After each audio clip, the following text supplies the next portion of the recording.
C'est vrai, en plus, je dis quoi qu'on attaque toujours à l'heure et que dalle, quoi. C'est un scandale. Je sais même C'est pas ce que je suis en train de regarder. inadmissible. Le qui bloque. Des fois, je regarde des conneries, moi.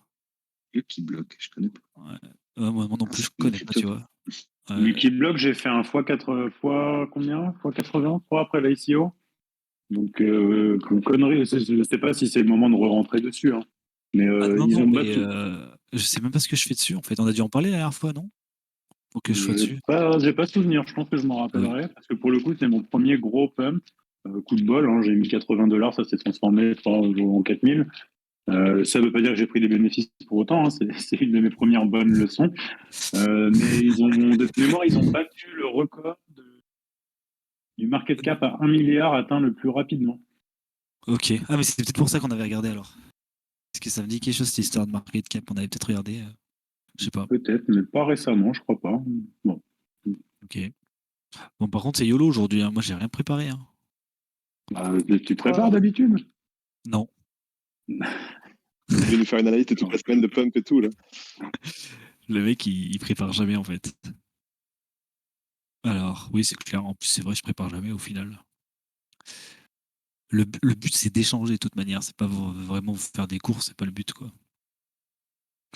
Dans tous les cas, on va regarder quelque chose d'important. Parce qu'il s'est passé un truc qui est assez classique lorsqu'il y a des pumps. Tac, tac, tac. Et que Captain Trading en parle pas mal, alors, pour ceux qui feront leur cours ou qui regardent ses vidéos et qui veulent de temps en temps se mettre au swing ou prendre un petit trade rapide et ils savent jamais quand les prendre, des choses comme ça. Bon, ça prépare pas ses cours. Ah non, Rex, c'est vraiment la zob ici. Le but, en fait, c'est surtout de répondre aux questions. Donc, c'est-à-dire que les gens viennent avec leurs questions, on discute, ou questions n'importe, hein, token, indicateur, ce que tu veux, puis on en discute. Là, je vais faire un petit point de vue marché rapido. Dans tous les cas, point de vue marché pour ceux qui n'ont pas vu ma vidéo, pas lu mon article, pas lu mon thread, qui prend 10 secondes à lire. Donc, déjà, c'est pas bien. Et de deux, pour moi, du coup, on n'a pas fini la hausse. Tout simplement, enfin, il y a quand même des signes qui disent que on commence à s'essouffler. Il y en a plusieurs. Le premier, c'est quand même que, bon, là en daily, c'est pas flagrant, mais en 4 heures, c'est assez flagrant. On commence quand même à créer des divs, des divergences, ok, un peu prononcées. Elles sont pas validées, c'est-à-dire que pour valider une divergence, normalement, on est censé former un M sur l'indicateur, un W. Bon, dans ce cas-là, ça serait un M. Et pour l'instant, on voit que sur le RSI, vous voyez, il n'est pas encore fait puisqu'on n'a pas cassé la zone des 50.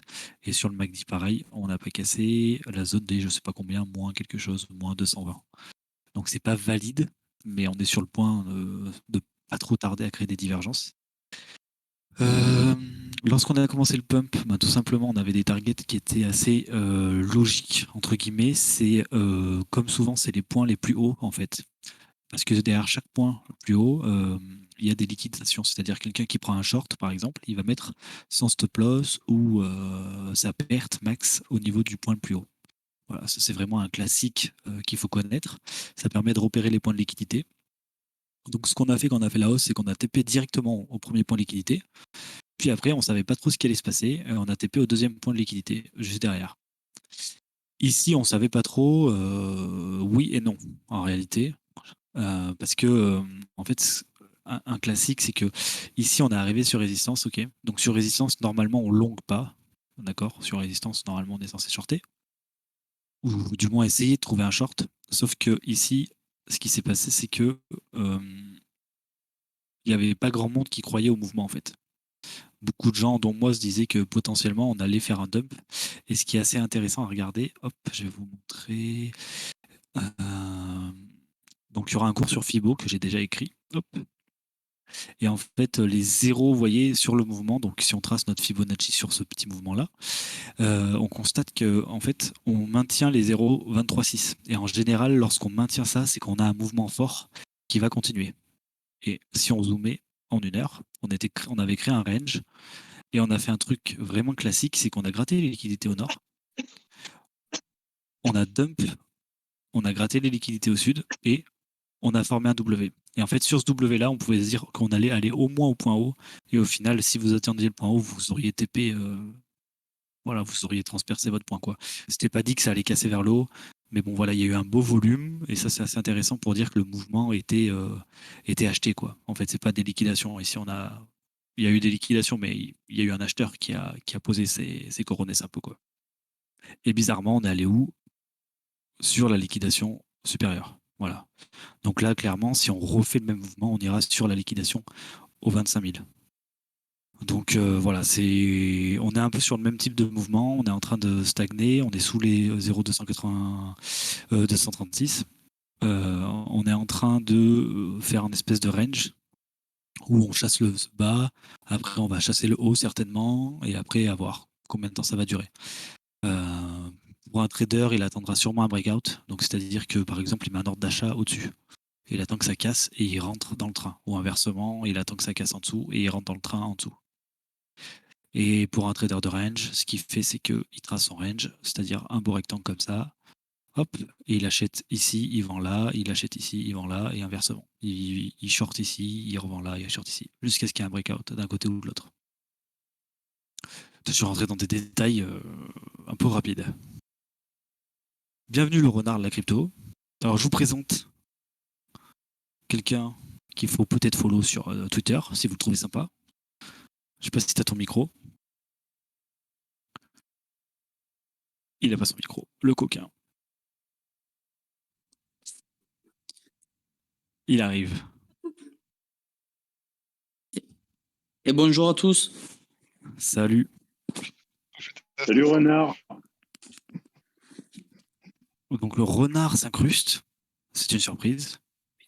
Donc pourquoi il s'incruste renard? Parce que je lui ai demandé de savoir s'il voulait partager un petit peu ses connaissances dans l'académie.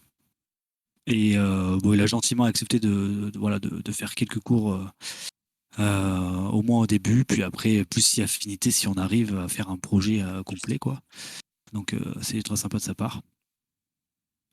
Donc n'hésitez pas à aller voir ce qu'il fait. Il fait du contenu intéressant.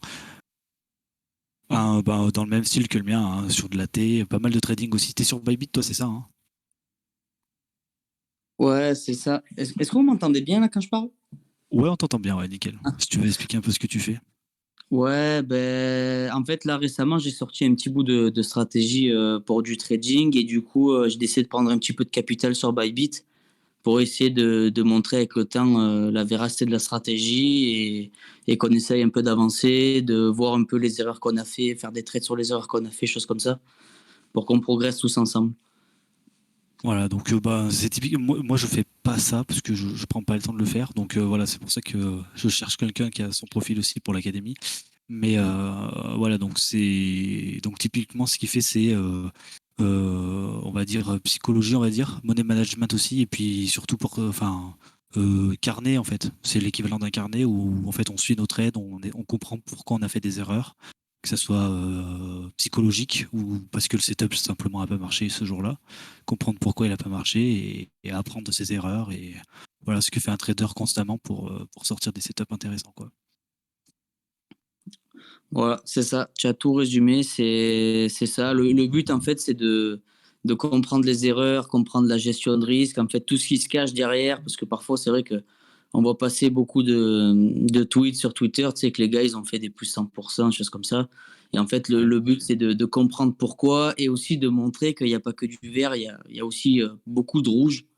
Donc, il faut aussi montrer les pertes et comprendre pourquoi on perd parce que faire 100% de win, c'est pas possible. Donc, vraiment comprendre pourquoi on a perdu, c'est assez important. Exactement. Bon, du coup, les lives ici, c'est pas vraiment accès trading parce que de toute manière, on n'a pas une commu de traders, on a plus une commu d'investisseurs.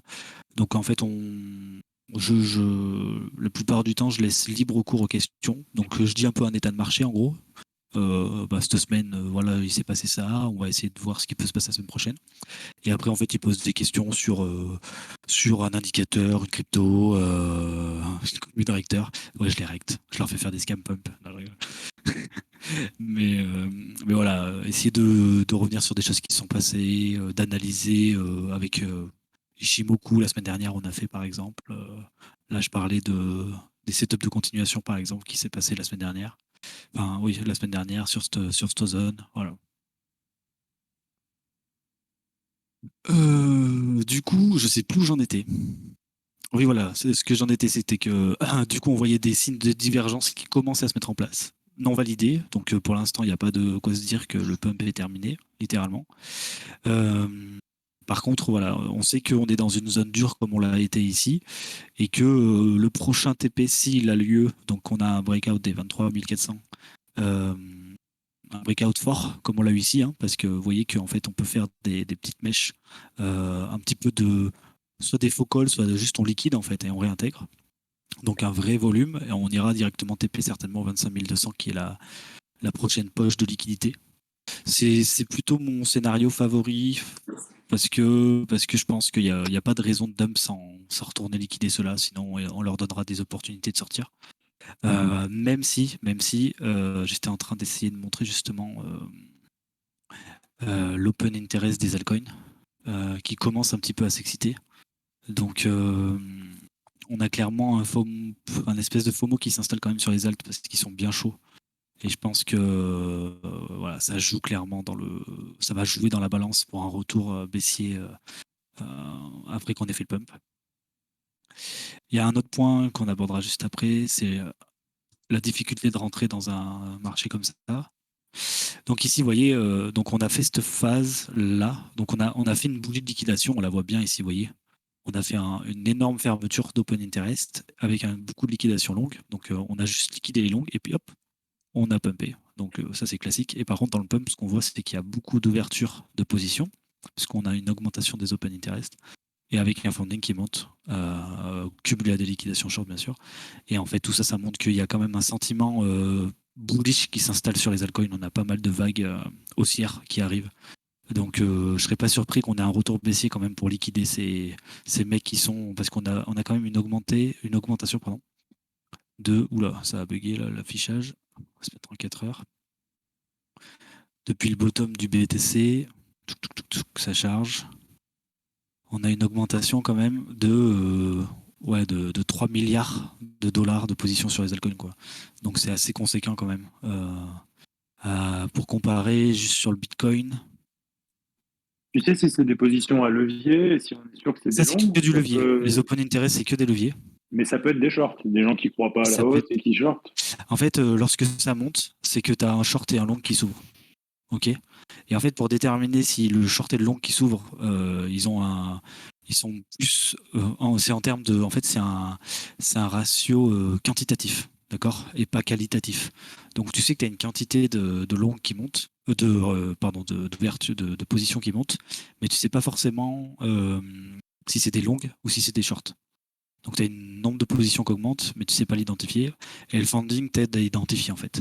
Comme tu as une montée de l'open interest avec un funding qui est croissant, tu peux déduire que c'est des longues qui sont en position. En plus, là, on a eu des liquidations en short, donc ça a fait balancer le funding, mais quand même sur la majeure partie du mouvement. Au début, on voit que le funding il continue à s'écraser alors qu'on montait. C'est-à-dire qu'il y avait des shorters, c'est pour ça qu'on a explosé vers la hausse. Et là, tu vois, depuis ici, en fait, on a quand même un retour haussier du funding avec une ouverture franche des open interest, quoi. Donc ici, on a quand même beaucoup de gens qui se mettent à long les altcoins. Ok, tu peux dire 2 mots sur le funding, à quoi ça correspond?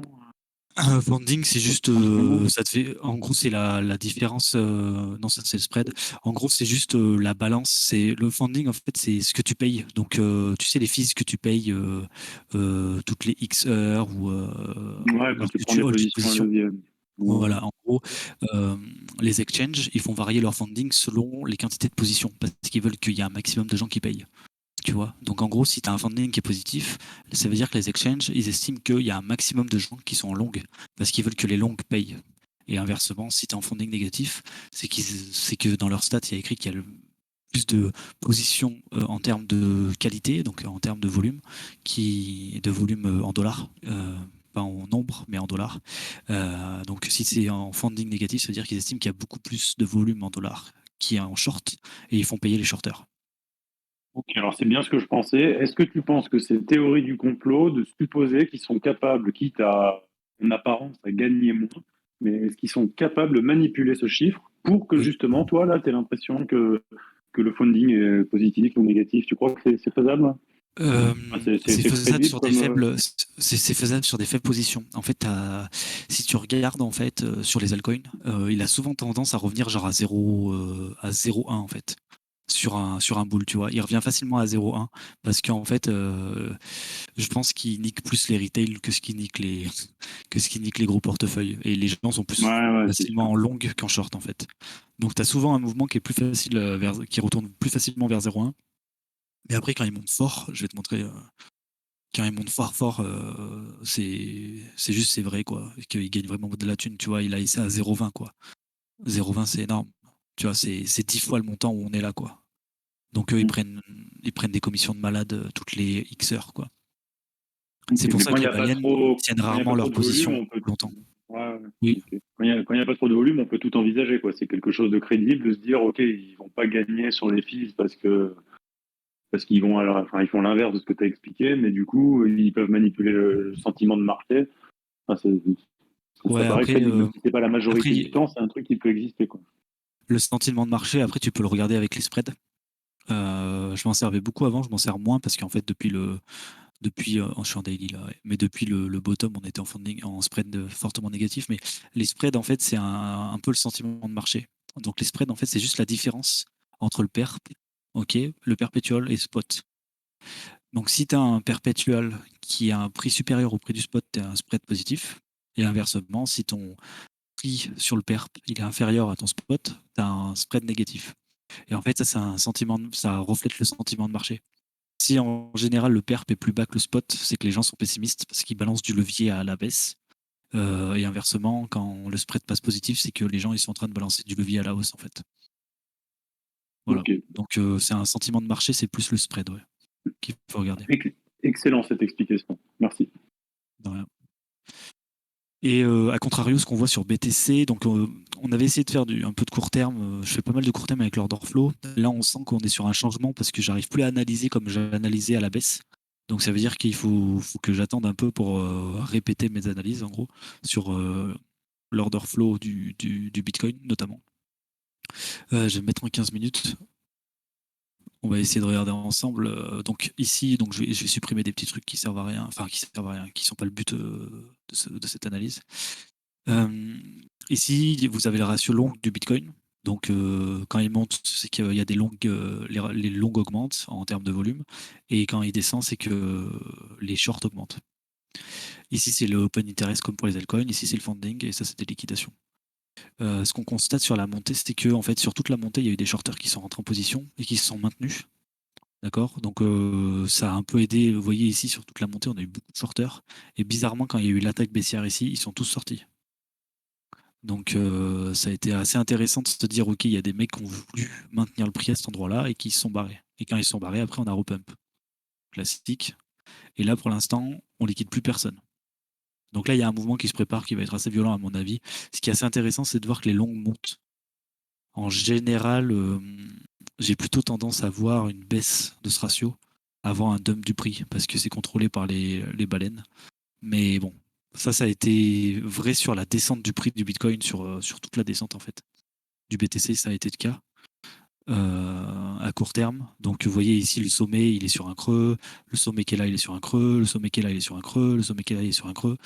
Le sommet qui est là, il est sur un creux. Le sommet qui est là, il est sur un creux. C'était vraiment le sommet qui est là, il est sur un creux. C'est vrai, c'était vraiment une dinguerie. Le sommet qui est là, il est sur un creux. Et là, vous voyez, on arrive et on a l'impression qu'ils essayent et qu'ils n'y arrivent pas. Donc potentiellement, on est sur un changement de circonstances. Il faudra voir si ça se répète. Mais c'est comme disait en fait Renard, je sais pas s'il est encore là ou pas, mais c'est le même principe, c'est on étudie un système, vous voyez là il marchait, et à un moment il va plus marcher quoi. Et là potentiellement on est sur la fin de mon système dès que je suis pas sur le bon truc, dès que Bitcoin monte avec des open interest qui montent et un ratio long qui short, qui descend, c'est que les baleines vont retourner le marché. Et donc là on dirait que ça s'arrête. Donc il faudra voir si ça se répète ou pas, mais pour l'instant, j'ai l'impression que c'est en train de s'arrêter un petit peu ce phénomène. Et donc potentiellement c'est bien, parce que ça veut dire qu'on n'est plus dans ce marché baissier, quoi. Voilà, ce sera l'analyse. Donc l'analyse, c'est il y a quand même du FOMO qui est en train de s'installer sur les altcoins notamment dans cette zone. Enfin depuis ici, hein, ça s'est confirmé avec le breakout aussi. Des débuts de divergence. J'attendrai des validations pour être sûr, mais si on voit un M en clôture, on peut se dire qu'il y a quand même, on va faire des retests. Mais je pense que ça arrivera pas avant les 25 000 $.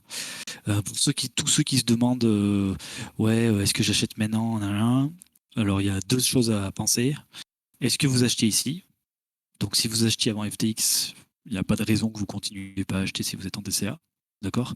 Est-ce que vous pourrez acheter plus bas? C'est probable. Parce que, comme je vous l'ai expliqué plusieurs fois, moi cette année quand même, je pense qu'on aura un retour. On a toujours un retour en fait pour tester les bottoms, pour faire des choses comme ça. Donc moi personnellement, je sais que je fais mon petit DCA ici, mais que je garde des bagues quand même. Parce que moi je m'attends à un retest du vrai bottom. Ce que j'appellerai le vrai bottom, c'est avant l'affaire FTX, qui est toute cette zone ici en fait. Je suis un peu trop large. Hop. La zone qui est ici, pour moi, voilà, entre les 18 500 et les 20 000 $ en fait.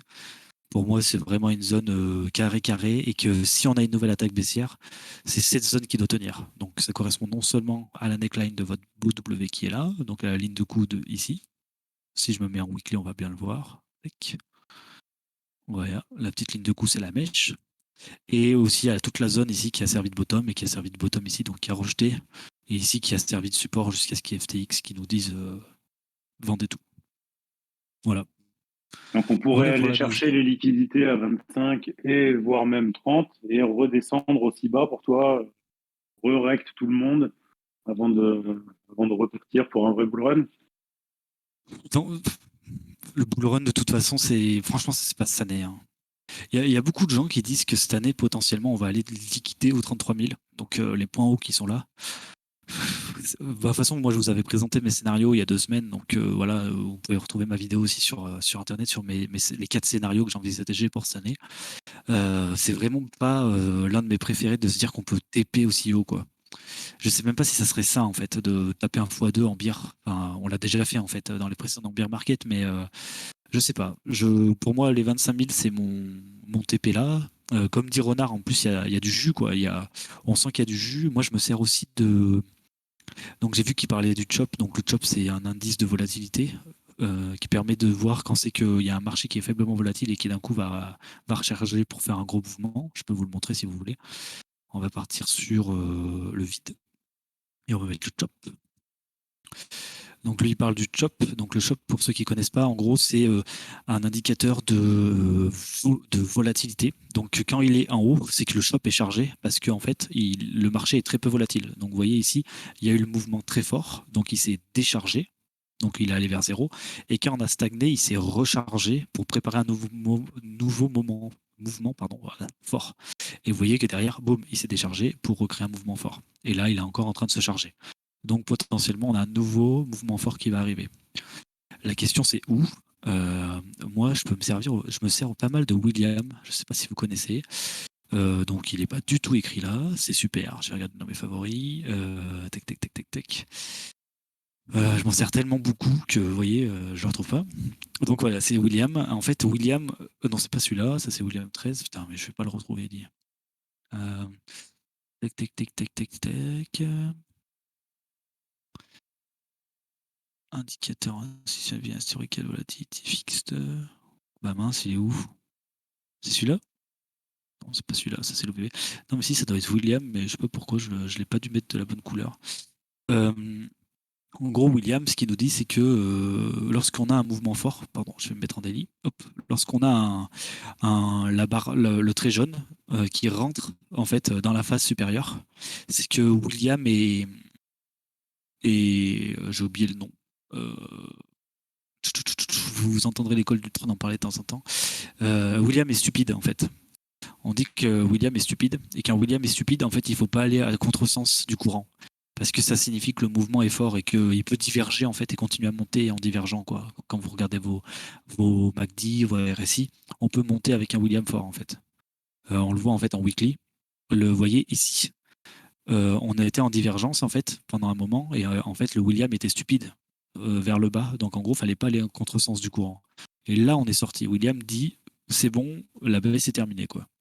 Et vous voyez, il y a le même principe ici. Lorsque William est devenu stupide sur la hausse, à aucun moment fallait shorter en fait. Et si tu regardes William, il devient stupide sur la bougie rouge, la dernière bougie rouge.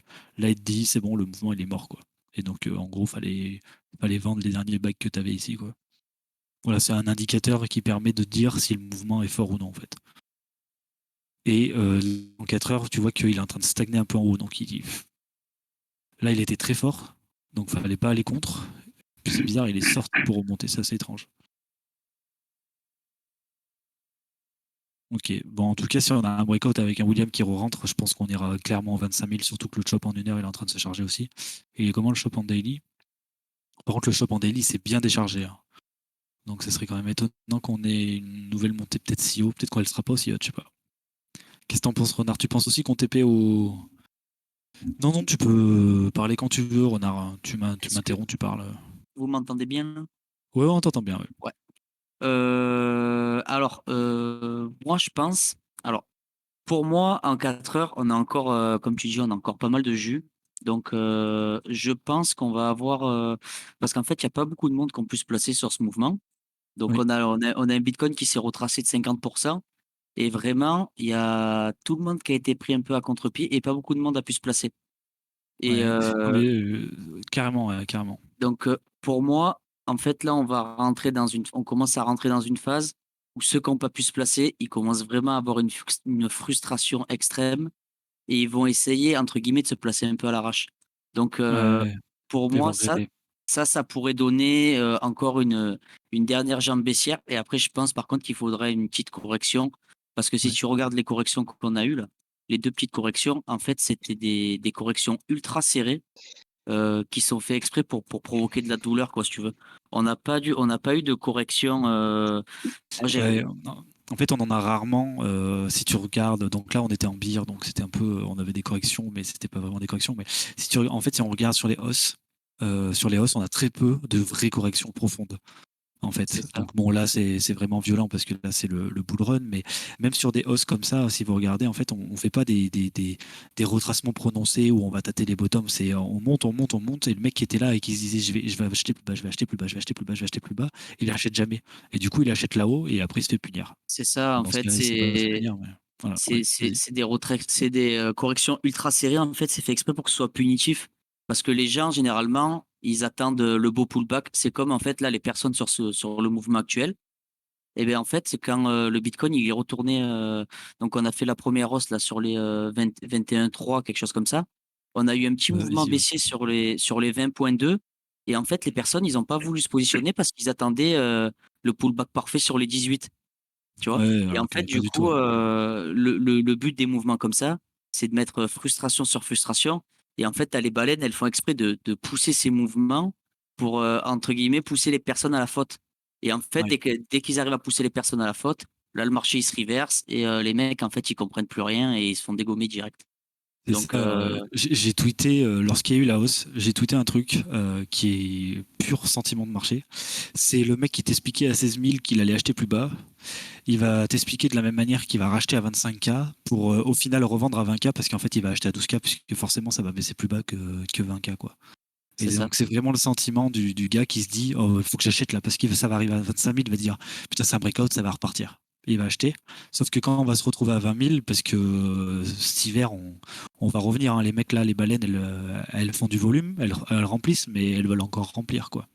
Elles Alors, vont remplir cet hiver quand sur les mecs qui ont acheté là, qui vont vendre ici, quoi. Alors, je sais pas si tu as vu, mais si tu regardes l'intérêt des personnes par rapport au portefeuille, c'est-à-dire les positions qui sont ouvertes entre les petits gars qui ouvrent des positions entre 0 et 10 000 et ceux qui ouvrent des positions à 100 000, en fait, on a eu un très gros achat des gros portefeuilles. Donc, les Ouais. portefeuilles entre 50 et 1 million, qu'ils ont Oui, oui, vraiment, ils ont explosé les choses, ils ont explosé aux alentours des 15-16 000. On a vraiment eu une montée folle. Et en fait, les petits portefeuilles, ils étaient dégoûtés, quoi. Et en fait, c'est pour ça qu'ils se sont pris à contre-pied et que personne n'a pu se mettre sur cette structure, quoi, sur les 15 000, quoi. Il y a tout le monde qui s'est fait prendre ah à bah, contre-pied. Et c'est pour ça que le mouvement, il est aussi puissant, quoi. est-ce que j'arrive pas à faire afficher le code avant, j'y arrivais, mais en fait, pour corréler avec ce que tu dis, je sais pas pourquoi le code, on a dû changer le script et je me suis fait baiser, je l'ai perdu. Le code, en fait, on peut voir l'exposition des baleines sur le code en perp. Et en fait, ce qu'on constate, donc là, on le voit pas, mais en fait, ce qu'on a constaté sur ce mouvement, donc je sais plus, il faudra que je le retrouve, faut que je regarde le script, ce qui a bugué. Mais je vais pas le faire là. Mais ce qu'on constate en fait sur le code, c'est que sur toute la descente là, en gros, les bannels elles déchargeaient. Donc ça veut dire qu'elles se couvraient à la baisse avec du levier. Et en fait, là sur la montée, elles se sont remis à shorter. Donc ce qu'il faut comprendre, c'est que quand les baleines elles shortent sur du perp, c'est qu'elles achètent du spot. Parce qu'en fait, elles se hedge. Donc pour ceux qui savent pas ce que c'est le hedging, en gros, une baleine, ouais, elle se couvre. Donc en gros, une baleine, on va plutôt dire ceux qui gèrent les fonds des baleines, donc qui gèrent des millions et des millions, eux, ils achètent sur le spot et en même temps, ils shortent. Ça leur permet que quand le prix monte, ils vendent un peu leur short, mais ils gagnent sur le spot. Et en fait, eux, ils feront pas des fois 10 ou des fois 100, mais par contre, ils gagneront, ils feront de la rentabilité pour les gros portefeuilles. Mais ils sont tout le temps hedgés parce que ça leur permet que s'il y a vraiment une chute du marché violent, et ben, ils sont aussi en short. Et ça les protège, ça leur protège leur portefeuille. Donc disons qu'ils perdent moins s'ils perdent, par contre, ils gagnent moins aussi s'ils gagnent.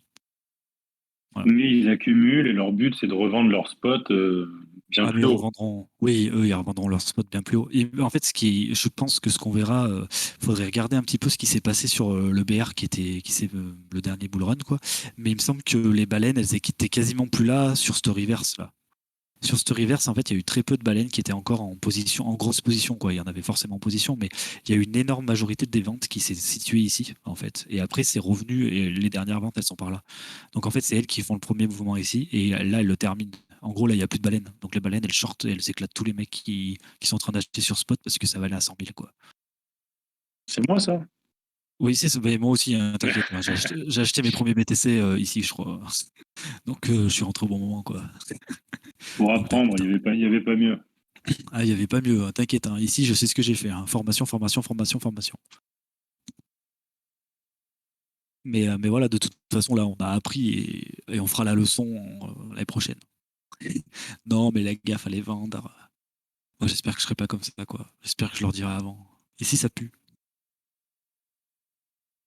Mais voilà. Ah, le Donc, problème, c'est que tu seras sûrement pas écouté parce que la majorité des influenceurs diront ah bah, c'est le moment d'acheter, c'est le moment d'acheter. Et tu passeras pour le c'est ça, marginal. le problème, c'est que si tu annonces que ça va se retourner et que tu es un peu le seul, tout le monde va te dire mais n'importe quoi et tout. Puis bon, c'est pas grave, j'aurai ma commu qui m'écoutera un petit peu. Ouais, carrément. Moi, j'avais une petite question et du coup, Renard, il m'a fait une super introduction. Ces fameuses courbes là de position des petits porteurs ou des gros porteurs, est-ce qu'elles existent sur les altcoins ou pas du tout?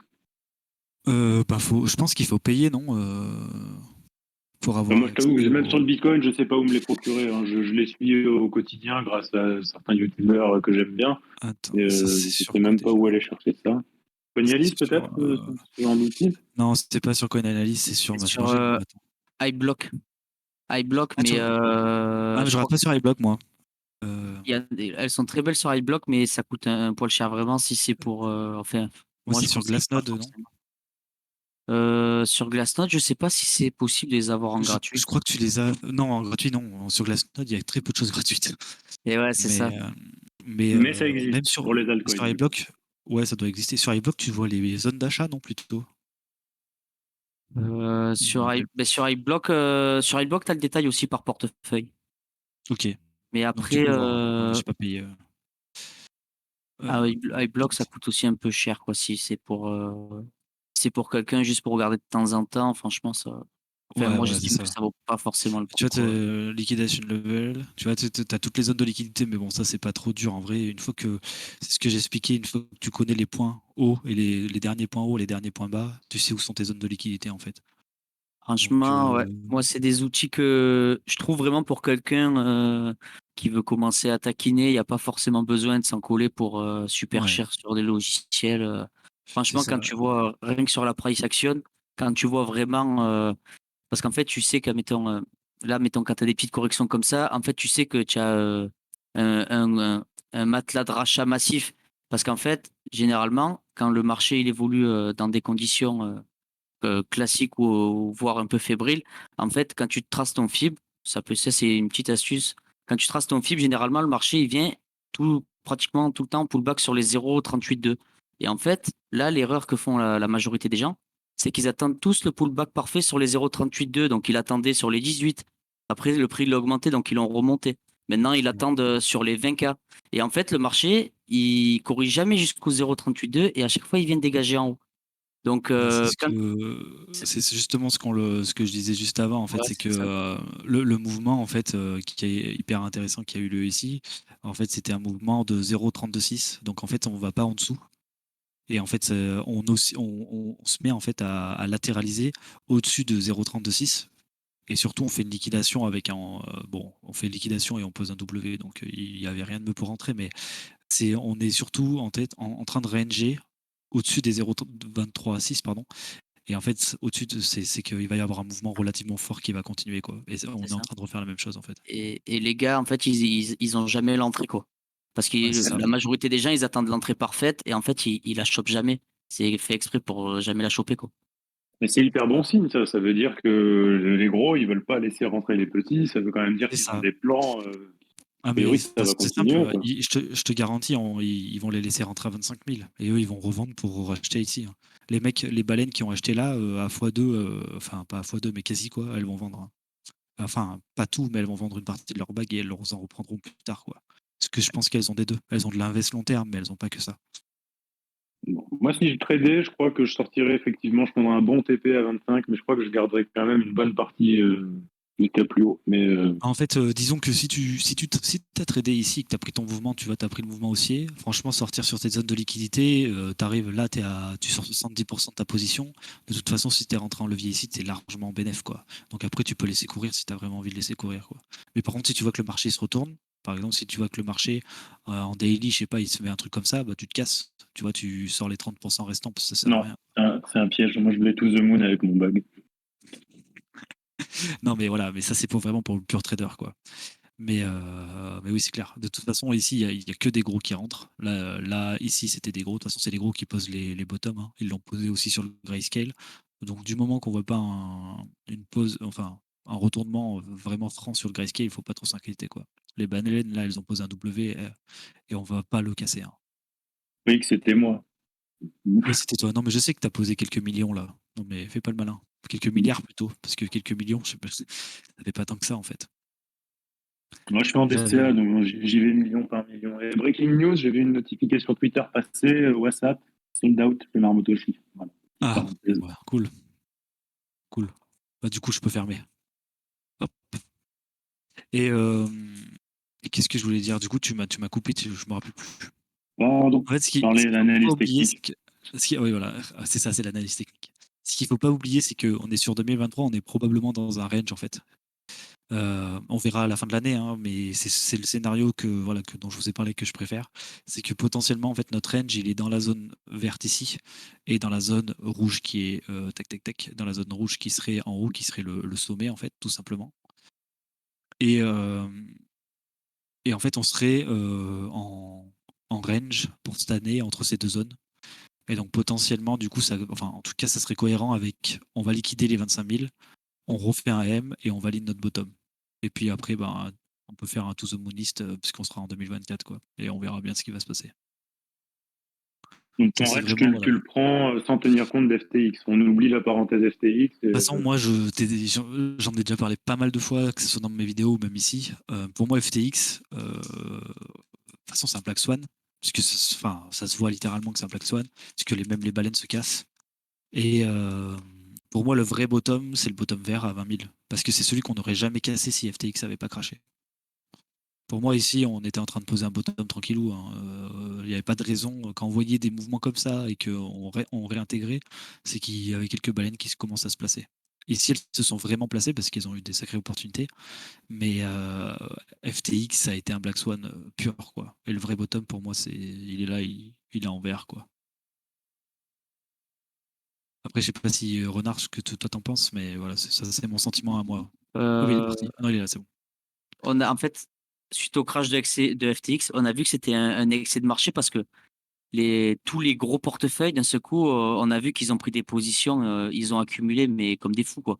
Il Ouais, ici, ouais. commençait, c'est ça. Et en fait, vers les 20 000, il commençait à accumuler tranquillement. Et d'un seul coup, en fait, on a vu une explosion des ordres. Et donc, je sais pas toi si tu utilises Trading Light, Je mais l'utilisais avant, ouais. Mais sauf que le problème, c'est que je crois que c'est payant maintenant.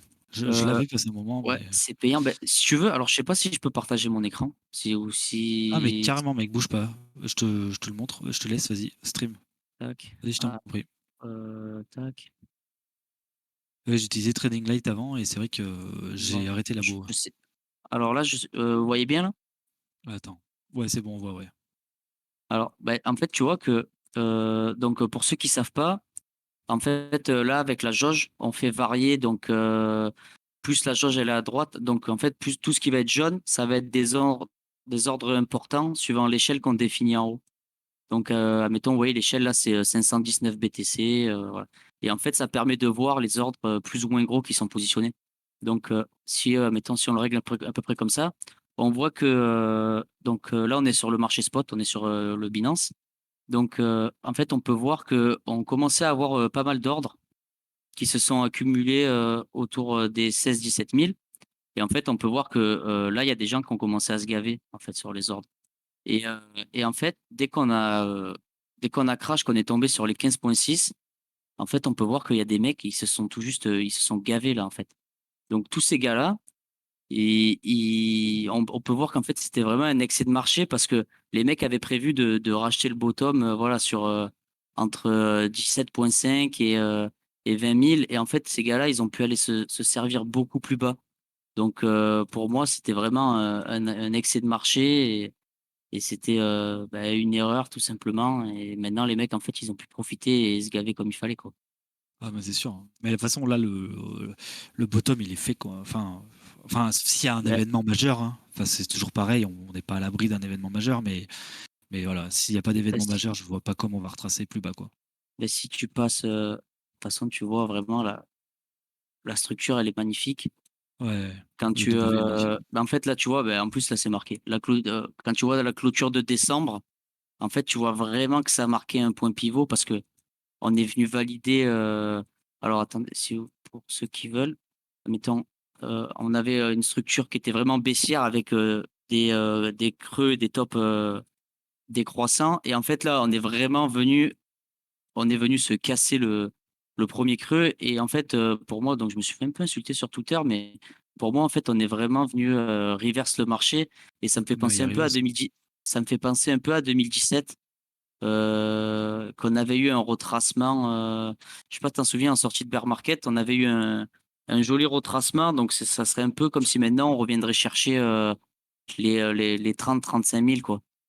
Ouais, c'est Donc ça. Bah, la loi de Gann, il me semble, c'est le marché retrace de moitié en moitié moins de temps. Donc, c'est ça. si tu te fais un 50% sur le gros mouvement, ça te donne une target à peu près. Bon, C'est ça, ben c'est un peu ça, c'est violent, mais c'est bon. exactement ce que j'ai sorti sur Ethereum. J'avais écrit un Ouais, petit voilà, article, exactement. hier. Donc Ok. là, si on prend Ethereum, là, le retracement de moitié, il serait aux alentours des 3 000. Et en Ouais, fait, c'est si on a eu vraiment un reverse de marché, avec quoi que Ethereum, c'est un peu moins propre que Bitcoin parce que il l'a tu pas vois qu'on fait. est on Ouais. n'est pas encore, on n'est pas encore venu chercher le top. Et Et donc puis, surtout, en février, sur Ether, c'est le moment où il y a l'unstacking, non? Il me semble, hein. C'est pas la mise à jour X ou Y, je me rappelle plus le nom, et qui a heu, l'unstacking. Je sais pas s'il y a c'est des pros je sais Ether plus. là. Alors là, tu m'en poses une. Il me semble qu'il y a un truc comme ça. Donc, tu sais, tous ceux qui étaient stackés en 2.0, ils auront accès à leur liquidité. Donc, il faudra faire attention côté Ether quand même. Possible, ouais, possible, mais de toute façon, de base, là, il a pas encore validé. Donc pour moi, là, l'Ether, il est toujours dans une configuration baissière. Si vraiment on se casse, on va dire, les 16, les, 1000, allez, on va dire 1 700. Pour moi, si on fait vraiment une belle clôture au-dessus des 1 700, on peut, pourquoi pas les challenger, pour début Jusqu'au mai, sommet, ouais. les 3 000 $ quoi. Les 3 000 $. Ouais, c'est pas déconnant. Mais de toute façon, là, on est clairement en Bitcoin season. Pour, euh, pour ceux qui se demandent, en fait, la Bitcoin dominance, elle fait que de monter. Et donc, forcément, après une Bitcoin dominance comme ça, on aura une altcoin season. Après une petite altcoin season, il y a peut-être des aides qui vont faire x2, x3. C'est déjà le cas quasi sur certaines, quoi. Mais c'est possible, en tout cas qu'on en ait une, et avant d'avoir un retour baissier du Bitcoin qui amènera avec lui les alts où on aura FOMO comme des cochons, quoi. Le fait que tu me parles d'Alcode Season, alors, tac, alors attends, je vais un peu faire de. Ou quoi que je vais laisser comme ça. Euh, alors, on a eu. Alors, c'est ce que j'expliquais dans mon article là, de ce week-end. En fait, quand tu regardes en semaine le TH-BTC, parce que moi, le TH, je trouve que c'est vraiment un indicateur qu'il faut regarder parce que ça donne vraiment les tendances pour les altcoins. Oui, Et, bien sûr, c'est le quand moteur des alts. c'est ça, donc quand moi pour le trading, je sais que je pose toujours un contexte et je serais plus favorable à trader sur les alts si j'ai un ETH BTC qui est fort. Et en Ouais, fait, normal. tu peux Ok. voir que là en fait sur du weekly, on a vraiment le shop mais qui est Ouais, chargé qui vraiment à pète, ouais. fond et en fait on a une config de compression qui est en train de Ah oui. s'installer et Ouais, donc tu peux voir avec que ça se resserre en fait. Et, et c'est ce qui me laisse penser que si vraiment le BTC et l'Ethereum ils confirment sur les structures d'accumulation qu'on a en weekly et qu'on a une explosion à la hausse de l'indicateur, vraiment, je pense qu'on peut avoir des perfs sur les altcoins, vraiment quelque chose de fou. Et parler d'un Ethereum à 3 000 $ dans quelques mois, c'est vraiment pas déconnant, quoi. Parce que là, les gens, ils sont encore baissiers après un an de baisse. Ils ont du mal à accepter cette hausse. Et ouais. vraiment, les mecs, si vraiment ça continue à aller un peu dans le délit et que ça confirme derrière, franchement, ça peut vraiment pousser très très haut, comme en 2017, et vraiment surprendre tout le monde. Et les mecs, limite, ils vont tous louper le mouvement de 2023, quoi. Ouais, c'est ça. Moi, Ben, j'aime bien ta thèse, et en plus, je pense que ouais. ça pourrait être alimenté par le fait que beaucoup ont l'air de croire que la libération des Ethers bloqués en stacking, bah, les gens ils vont dumper. Mais moi, je suis persuadé du contraire. En plus, j'ai croisé une analyse, alors je ne l'ai pas vérifiée, mais qui dit qu'a priori, le prix moyen des Ethers stackés, c'est pas loin de 3 000 $. Donc, je Ah oui, pense que ça voilà. pourrait encore plus alimenter ta théorie, quoi. Ça, c'est une super data ce que tu dis, parce que justement, j'avais commencé à dire que ben, je savais pas trop côté des terres, justement, par rapport à Stone Stacking qui allait arriver, ce qui pouvait se passer, parce que tu avais quand même beaucoup de liquidités d'un coup. Donc c'est vrai que si la moyenne d'achat est à 3000, potentiellement, il y en a un paquet qui vont hold parce qu'ils se diront, bah, je vendrai au prochain bull run, quoi. Il Donc faudrait c'est hyper vérifier, mais intéressant comme data. je Ouais, crois que j'ai l'info de Hermès des rois du marché. C'est plutôt ok. quelqu'un de très sérieux qui a tendance à pas dire de bêtises. Je peux éventuellement aller chercher sur le Discord, mais bon, je participe jamais. Je pense que je peux creuser, poser la question. Il va sûrement me citer les sources, hein, lui ou la commune. Ok. Mais je pense que moi, je la mets dans les données relativement fiables. Je ne ferai pas all-in Ok. en me basant là-dessus, Oui. mais Ok, bah, c'est intéressant par contre comme théorie. Parce que en vrai, si c'est, enfin, comme théorie même, comme data, si c'est une data sûre, quoi. Parce que c'est vrai que si tu injectes de la liquidité, mais qu'en fait elle est en déficit et que de toute façon elle attend le prochain bull run, oui, il n'y aura pas de vente, quoi. Donc ce c'est serait. ça. Puis les gens qui ont bloqué aveuglément des Ethers sans savoir quand ils allaient sortir, c'est des gens qui croient un peu au futur. A Ouais, priori, il y a des chances qu'ils maintiennent leur position, quoi. Et puis s'il y en a clairement. quelques-uns qui vendent, ça peut être aspiré par le marché, je pense. Surtout s'il est aussi, en fait. Ouais. Enfin, je sais pas quand c'est la mise à jour, sauf si on arrive au top local de 2023 sur la mise. Ouais, c'est sûr. Dans Il ce faut cas, ça peut coupler être tout différent, ça quoi. avec les news. Je crois que ça a été annoncé, mais après, voilà, on n'est jamais sûr, hein. Il y en a eu des annonces sur Ethereum qui ont été Oui. retardées. Non, non, mais ça a été annoncé. Mais c'est pour ça, je croyais que c'était février, mais c'est peut-être un peu plus tard, je sais pas. Ouais, on va rentrer en zone de rechargement, je pense. Ouais. Mais là, on a déjà retracé de 0,5. Hein. C'est ça. Après, enfin, ça dépend le recul qu'on prend, quoi. Mais Oui, de toute façon, c'est toujours pareil. Hein, oui, c'est ça. carrément.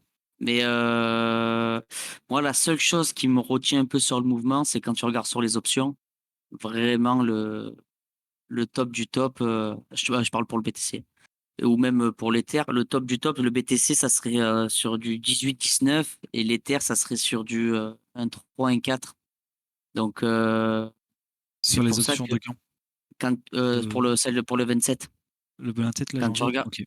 Quand tu regardes sur les options du 27, la seule chose qui me retient, voilà, c'est le marché option qui me dit peut-être pourquoi pas faire cette baisse, mais ça donnerait vraiment l'entrée parfaite aux personnes qui ont loupé le train. Donc c'est pour ça que je reste encore un petit peu mitigé là Ouais, le sur la 19 000 le config du max pain marché. du Bitcoin, ouais. Ouais, parce qu'attends, regarde. Je suis en train de Tac. regarder. Et 1500. Que 1500. Ah non, c'est le 31 mars, pardon.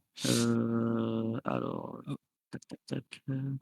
c'est bizarre, Si on pourquoi j'ai va qu'une sur le expiration là? 27, C'est merde ça. tu vois, si on va sur le 27, tac. Ouais, 27 janvier, 19 000 pour le Ouais. Bitcoin et 1000 et Tu quelques vois, tu as tous les personnes qui ont pris qui ont misé à la hausse, ils ont tout intérêt à défendre les 18 à 000 défendre. Ouais, carrément. avec un max pain à 19. Et en fait, quand tu regardes les personnes qui ont misé à la baisse, ils ont tout intérêt à le tenir en dessous de 23 000. Donc c'est pour ça que euh, sur cette fin de mois, je me dis pourquoi pas peut-être un petit peu corriger, mais ça donnerait vraiment l'entrée parfaite en même temps. Donc Ouais. je reste De assez toute mitigé façon, sur le les scénario. options, elles ont pas toujours raison, puisque en fait, sinon, tu pumperais jamais ou tu donnerais jamais, en fait. Donc, c'est un indicateur qui est hyper intéressant, surtout quand tu es vers des tops et tout, et qu'en fait, ton prix bouge plus trop. Tu vois que les max pain y correspondent souvent. Mais quand tu es en tendance, je pense qu'il y a forcément des gagnants, en fait, sur les options, Bien quoi. sûr. Mm. Après, Donc, mais, je suis d'accord, tout, ouais. Mais c'est vrai que ça se donnerait un sacré pullback si jamais on revenait tester, sauf si c'est un fake. Mais bon, en c'est fait, bon, on check moi, out, ce que je on a me déjà dis, cette petite c'est info. si la douleur, elle est en haut et qu'on veut continuer dans cette optique de frustrer les personnes qui sont un peu en retard, je vois pas pourquoi le marché option il donnerait raison à un pullback sur 19 000. Enfin, et en même temps, je me dis faire gagner tous les mecs qui ont pris des call options, c'est parce que les mecs ils sont en train de se gaver quoi sur le mouvement. En plus avec la volatilité qu'il y a, les mecs ils sont en train de se gaver et je me dis vraiment donner l'entrée parfaite. Je sais pas, Ouais, je sais pas ce que t'en penses toi, mais moi je ouais, reste mitigé là. bah c'est ça. De toute façon, c'est des facteurs.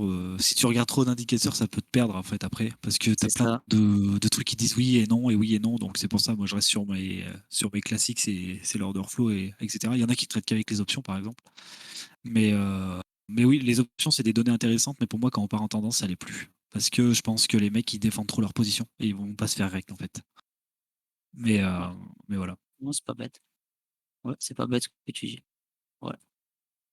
Ouais, bah, Donc, après, écoute, tant on on aura verra droit bien, à un quoi. petit retour là, Bah, c'est chercher ça, cette il y en a zone qui là. le voient, hein. Après les 28 000, c'est possible parce qu'il y a une grosse zone vendeur en fait. Si on regarde les 28 000, c'est la 28-29, c'est la zone du bottom avant qu'on ait le dernier dump vers les 20K, en fait, les 28-29 000.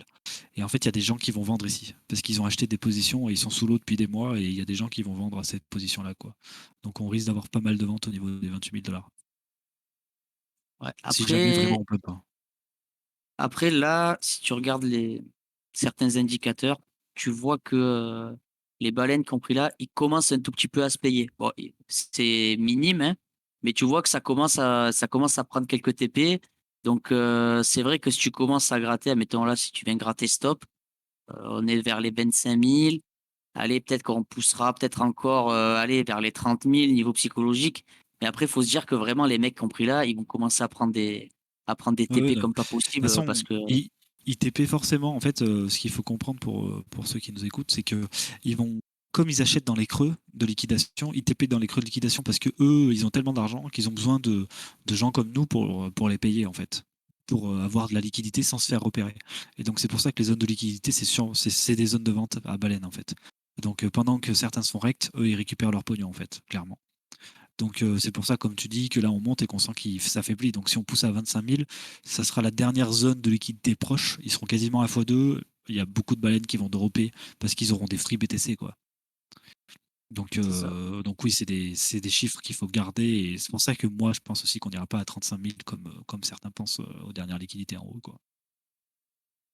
Ouais. 35 000, c'est peut-être un petit peu optimiste, mais après, si vraiment on est dans Le moitié de gain, je sais pas combien il fait le gain à 50%. Je sais pas regarder. euh, 42, Ouais, 42, c'est haut, hein. ouais, J'y crois pas du tout. Mais tu vois, par 42. contre, tu vois, t'as 30-35 000, c'est ton premier arrêt, quoi. Mais bon. Moi, je me dis, franchement, si vraiment ça confirme dans tous les sens que les structures, elles confirment, on pourrait. Alors, attends, il est où l'indicateur pour le pinceau? Franchement, si vraiment ça confirme et qu'on vient gratter, admettons qu'on casse avec engagement les 25 000, qu'on vraiment vient gratter, moi, franchement, j'aurais pas de problème à venir chercher, à même envoyer un bitcoin en zone de rechargement sur le mouvement entier à 50 000, hein, franchement. Et à revenir chercher après pour revenir tester les 25 000 plus tard et faire un peu comme à la 2017. Mais il faudrait vraiment montrer de l'engagement et encore de la force acheteuse, tu vois, sur ces 25 000. Et là, pour l'instant, Ouais, moi, ce voilà, que je c'est vois, ça. c'est des baleines qui commencent un petit peu à décharger, un mouvement qui commence un petit peu à faiblir. Les gens savent plus trop quoi faire. Et c'est pour ça que je pense qu'une dernière jambe haussière sur les 25 000, c'est peut-être pas si déconnant non plus, quoi. Ok.